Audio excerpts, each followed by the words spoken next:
ওর বিয়ে করার তারিখ ছিল, কিন্তু বিয়ে না করে সে আত্মগোপনে চলে যায়। গত 20/5/2026 তারিখে দাউদকান্দি থানাধীন জিসান, যিনি নিখোঁজ ছিলেন, তার ভাড়ার বাসায় ভিকটিম মেয়েটিকে জিসান মিয়া ধর্ষণ করে এবং মেয়েটি ধর্ষণের শিকার হয়। পরবর্তীতে বিভিন্ন সময়ে এই জিসান মিয়া প্রধান মেয়েটিকে বিয়ের প্রলোভন দেখিয়ে শারীরিক সম্পর্ক করে। এক পর্যায়ে মেয়েটি অন্তঃসত্ত্বা বা প্রেগনেন্ট হয়ে যায় কনসেপ্ট করে। এরপরে জিসান মিয়া প্রধান মেয়েটিকে জোরপূর্বক বাচ্চা নষ্ট করার জন্য চাপ প্রয়োগ করতে থাকে, না হলে মেয়েটিকে মেরে ফেলার হুমকি প্রদান করেন। এক পর্যায়ে মেয়েটি জানের ভয়ে বাচ্চা নষ্ট করতে রাজি হন।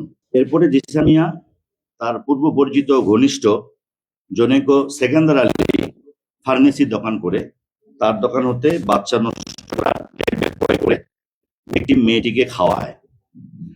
2-3 দিন পর বাচ্চা নষ্ট হওয়ার ওষুধ সেবনের ফলে ভিকটিম মেয়েটির প্রচন্ড রক্তক্ষরণ হয়। এই বিষয়টিও মেয়েটি জিসানকে জানায়। এরপরে জিসান একই ফার্মেসি থেকে তার চাচাতো ভাই সজীবকে দিয়ে ব্লিডিং বন্ধের জন্য ওষুধ ক্রয় করে মেয়েটির বাড়িতে পৌঁছে দেয়।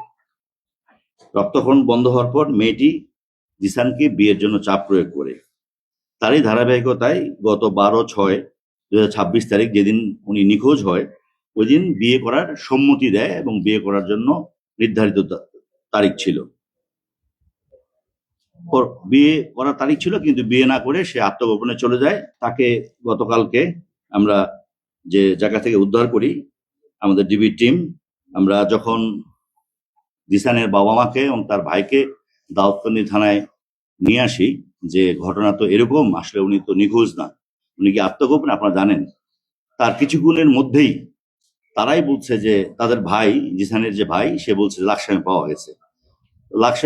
লাকসাম পরে আমাদের আরেকটা টিম এবং আমাদের লাকসাম থানা ওসি, সার্কেল এসপি লাকসামের রেল স্টেশনের পাশে গিয়ে আমরা তাদের দেখানো মতে, এবং যারা দেখিয়ে তাদের নামও আমাদের কাছে তালিকা আছে, আমরা জিসানকে পাই। প্রথমে লাকসাম হসপিটালে, এরপরে আমরা উন্নত চিকিৎসার জন্য আমরা নিয়ে আসি আমাদের কুমিল্লা মেডিকেল কলেজ বিশ্ববিদ্যালয়ে। তার কোনো শারীরিক সমস্যা নাই, সে সুস্থ।